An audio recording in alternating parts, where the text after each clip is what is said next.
ہر غلطی کا ذمہ دار اور ہر غلطی کی ماضی کی حکومتوں پر ہی ڈال دی جاتی ہے. کیوں ڈال دی جاتی؟ پوچھیں گے وفاقی وزیر شفقت محمود صاحب سے. شفقت صاحب شکریہ.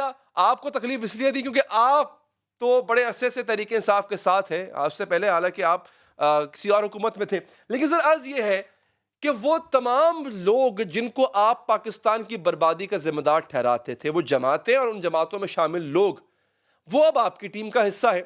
22 سال عمران خان صاحب نے سٹرگل کی, وہ دعوے وہ وعدے جو میں نے سنا بھی دیا ہے آپ کے سامنے اور عوام کے سامنے کہ میرے پاس ایک ایسی ٹیم ہے جو ملک کی تقدیر بدل دے گی. سر یہ ٹیم کہاں تھی؟ ہمیں تو کہیں نظر نہیں آئی, پھر آپ کو ادھر ادھر سے لوگ لینا پڑے. دیکھیں, یہ جو انگریزی میں کہتے ہیں رش ٹو ججمنٹ, کہ آپ نے فوری طور پہ ایک فیصلہ بھی سنا دیا کہ جناب ٹیم بلڈنگ نہیں ہے. مجھے آپ یہ بتائیں کہ جہاں تک کیبنٹ کا تعلق ہے, اگر آپ 2018 سے لے کے آج تک کیبنٹ دیکھیں, سوائے چند تھوڑی سی چینجز کے کیبنٹ تقریباً وہی کی وہی ہے. یہ پنجاب میں بھی اس طرح ہی ہے, کے پی میں بھی اس طرح ہی ہے.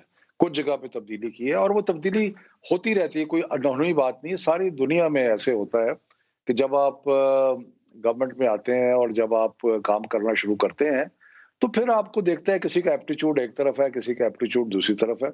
اسد عمر صاحب ہٹے, حفیظ شیخ was one of the best. اب آپ دیکھیں اکانومی کو بالکل ٹرن اراؤنڈ ہو گئی ہے. اس میں یہ کوئی عام معمولی بات نہیں ہے. جس طریقے سے آپ کی ایکسپورٹس بڑھ رہی ہیں, جس طریقے سے آپ کا لارج سکیل مینوفیکچرنگ اتنی آگے چل گئی ہے, آپ کی ریمیٹنسز کتنی بڑھ گئی ہیں. جو بگاڑ کیا تھا یا تباہی کر کے گئے تھے یہ نون لیگ والے, اس کو سارے کو اب دوبارہ اسٹاک مارکیٹ 47,000 کے قریب پہنچ گئی ہے. تو ایک بیسٹ بندے کو جو سلیکٹ کیا اس کے نتائج تو آپ کو نظر آ رہے ہیں. اور اسد عمر بھی کیبنٹ کا حصہ ہے, پلاننگ کے وزیر ہیں, بڑی اہمیت والی جگہ ہے ان کے پاس. سو یہ مائنر چینجز تو ہوتی رہتی ہیں. اور ٹیم کا جہاں تک تعلق ہے, دیکھیں میرا خیال ہے کہ جتنی عمران خان صاحب نے زندگی میں ٹیمز بلڈ کی ہیں اور جس طریقے سے انہوں نے پہلے کرکٹ کی ٹیمیں بلڈ کی, پھر شوکت خانم کی ٹیم بلڈ کی.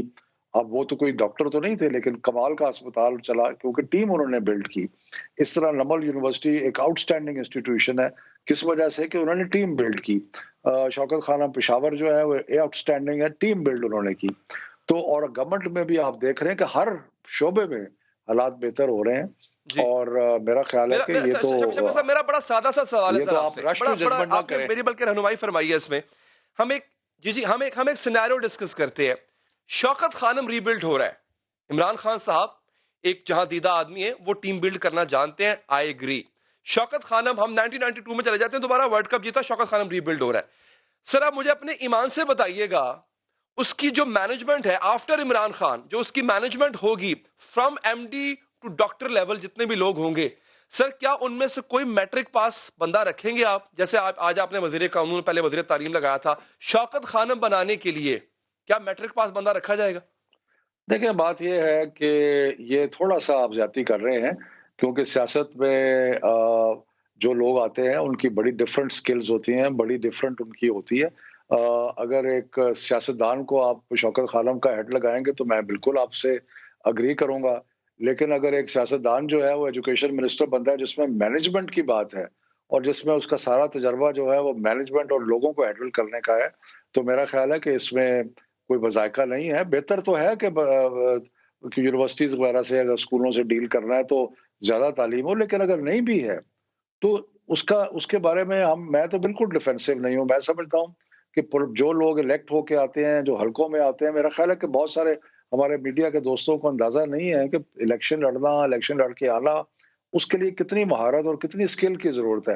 میں سینیٹر بھی رہا ہوں, میں ایم ایل اے بھی ہوں. میں آپ کو بتاؤں کہ زمین آسمان کا فرق ہے سینٹ میں آنا اور تو اس لیے میرا خیال ہے کہ پالیٹکس میں اس قسم کی جو الیکٹڈ لوگوں کی پوسٹنگز ہوتی ہیں یا ان کو جو عہدے دیے جاتے ہیں یا جو ذمہ داریاں دی جاتی ہیں, ان میں ان کی جو مینجمنٹ سکلز ہیں وہ بہت امپورٹنٹ رول پلے کرتی ہیں. چلے بالکل ٹھیک ہے, نہیں آپ کا یہ موقف آ گیا کہ اس کے لیے ڈگری ہونا لازمی نہیں ہے, بالکل ٹھیک ہے. اچھا سر, اب ہم فائنانس پر آتے ہیں.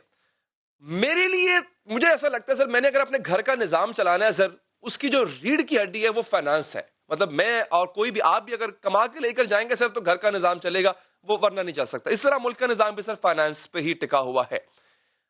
22 سال کی سٹرگل, اس کے بعد 2011 سے مسلسل ایک سٹرگل چل رہی تھی پاکستان تحریک انصاف کی. اکنامکس پر آپ کے پاس ایک بندہ تھا پوسٹر بوائے اسد عمر صاحب, جن کو دکھایا جاتا تھا, بتایا جاتا کہ جب یہ آئیں گے تو پھر ملک کی تقدیر بدل جائے گی. بیک اپ پہ آپ کے پاس بندہ ہی نہیں تھا سر. اچھا, اسد عمر صاحب نہیں چل پائے, شاید پہلے ٹیسٹ نہیں کیے تھے, ٹیسٹ نہیں کر پایا, ان کو حکومت میں آئے پتہ چلا کہ ٹھیک ہے وہ شاید نہیں کر پائیں گے اس کو. بیک اپ کے لیے آپ نے وہی بندہ بلایا سر کہ جن کو آپ ذمہ دار ٹھہراتے ہیں ملک کی حالت کا. نہیں, آپ یہ کہتے ہیں نا سر کہ 10 سال, پچھلے 10 سال ملک کے لیے ڈیزاسٹر تھے کیونکہ پیپلز پارٹی کی گورنمنٹ تھی اور نون لیگ کی گورنمنٹ تھی, انہوں نے تباہ کر دیا. اس میں جو 5 سال پیپلز پارٹی کا حصہ تھا تباہ کرنے کا ملک کو, اس میں حفیظ شیخ بھی شامل تھے. سر فائنانس بھی آپ نے انہی کے حوالے کر دیا. وقار مسعود جو دستے راز سے اسحاق ڈار صاحب کے سیکرٹری خزانہ تھے تب, آپ کے اب وہ اکنامک ٹیم کا حصہ ہیں. تو سر وہ ٹیم تو مانگے تانگے کی ٹیم ہی ہے سر ساری. یہ نہیں, آپ کو بلکہ آپ کو تو تعریف کرنی چاہیے, کیونکہ دیکھیں بات یہ ہے کہ ایک طریقہ کام کرنے کا یہ ہے, مثلا میری ایجوکیشن منسٹری ہے, ایک طریقہ کام کرنے کا یہ ہے کہ میں صرف اپنے بھائی اور اپنے وفادار لوگ جو ہیں ان کو لگا لوں اور کام چاہے ہو یا ہو بھاڑ میں جائے. لیکن اگر میں اپنی سیاست سے اور اس سے بالاتر ہو کے بہترین لوگوں کا انتخاب کرتا ہوں اور اس چیز کو مد نظر نہیں رکھتا کہ کسی کی کیا پارٹی افیلیشن تھی پرانے زمانے میں, لیکن میں صرف ان کی قابلیت دیکھتا ہوں. آپ کو پتہ ہے کہ امریکہ میں جو کہ جمہوریت کی ایک مثال ہے, بڑی مثال ہے, آپ کو پتہ ہے کہ کئی دفعہ ریپبلکن یا ڈیموکریٹک بندے جب پریزیڈنٹ الیکٹ ہوتے ہیں تو وہ ایک آدھے ریپبلکن کو یا ایک آدھے ڈیموکریٹ کو کیبنٹ پوزیشن میں لے آتے ہیں. اور یہ ہوا اپنا پچھلی دفعہ اوباما کے ایڈمنسٹریشن میں ہوا. انہوں نے اپنا جو نیشنل سیکیورٹی ایڈوائزر یا کچھ لوگ تھے وہ ایسے تھے جو کہ ان کی جماعت سے نہیں تھے. تو مقصد یہ ہے کہ آپ نے دو چیزوں کو بیلنس کرنا ہوتا ہے جب آپ پارلیمنٹری ڈیموکریسی میں, جب آپ پاور میں آتے ہیں اور آپ کے ذمہ کام لگتے ہیں, تو دو چیزوں کو بیلنس کرنا ہوتا ہے. ایک آپ نے اپنی پارٹی لائلٹی اور ان چیزوں کو دیکھنا ہے, اور ساتھ ساتھ آپ نے یہ بھی دیکھنا ہے کہ کی جگہ جو ہے وہاں پہ جو بہترین لوگ ہیں ان کو لگانا ہے, تاکہ ملک اصل مقصد کیا ہے سیاست کا, نہیں پایا اصل مقصد ایک آخری جملہ کسی اور جگہ سے لے کر آئے. میں عرض یہ کر رہا ہوں سر, وہ لوگ جو پہلے آزمائے جا چکے ہیں, دیکھیں بڑا فرق ہے کہ ایک تو ہوتے ہیں نا کہ جو کسی اور جگہ سے آپ نے امپورٹ کیے, ٹھیک ہے وہ ریپبلکنز کرتے ہیں, ڈیموکریٹس کرتے ہیں, فائن. لیکن ایک وہ لوگ ہوتے ہیں جو ایگزیکٹلی آپ سے پچھلے دور میں انہی چیزوں, انہی ہیلم آف افیئرس کے انچارج ہوتے ہیں جس کو آپ تباہی کا ذمہ دار قرار دے رہے ہوتے ہیں, پھر انہی لوگوں کو آپ بلا لیتے ہیں اپنی ٹیم میں. سر اب ہم کارکردگی پہ, آپ نے کہا مجھے تعریف کرنی چاہیے, بالکل ٹھیک ہے سر. میں اگر حفیظ شیخ صاحب کی تعریف کرنا شروع کروں سر, تو مجھے 5.5 کی جی ڈی پی کو جو مائنس میں پہنچا دیا گیا, اور اب کل جب آپ نے آئی ایم ایف سے معاہدہ کیا, ایگریمنٹ کیا, آئی ایم ایف یہ کہہ رہا ہے کہ -4 سے اب آپ اس سال بمشکل 1.5 پہ آپ رہیں گے, آئی ایم ایف کہہ رہا ہے سر. اگر ہم تعریف کی بات کریں سر, تو سرکولر ڈیٹ 2200 ارب پہ پہنچ گیا. عمر ایوب صاحب نے کہا تھا اس دسمبر میں ختم ہو جائے گا, نہیں ہوا سر. کارکردگی کی بات کرتے ہیں سر, انفلیشن ڈبل ڈیجٹ میں تھی سر, ابھی بھی بڑا مشکل ہے کہ وہ سنگل ڈیجٹ میں آ کے رک جائے. ہم اگر تعریف کی بات کرتے ہیں سر, تو قرضے ملک کی تاریخی سطح پر پہنچ چکے ہیں. تو سر پھر اگر ہم تعریف بھی کریں تو سر کیسے کریں سر؟ مجھے بات دیکھیں, بات یہ ہے کہ وہی سٹیٹسٹکس جو آپ کوٹ کر رہے ہیں, میرا خیال ہے کہ اس کو ذرا دوسرے زاویے سے دیکھیں.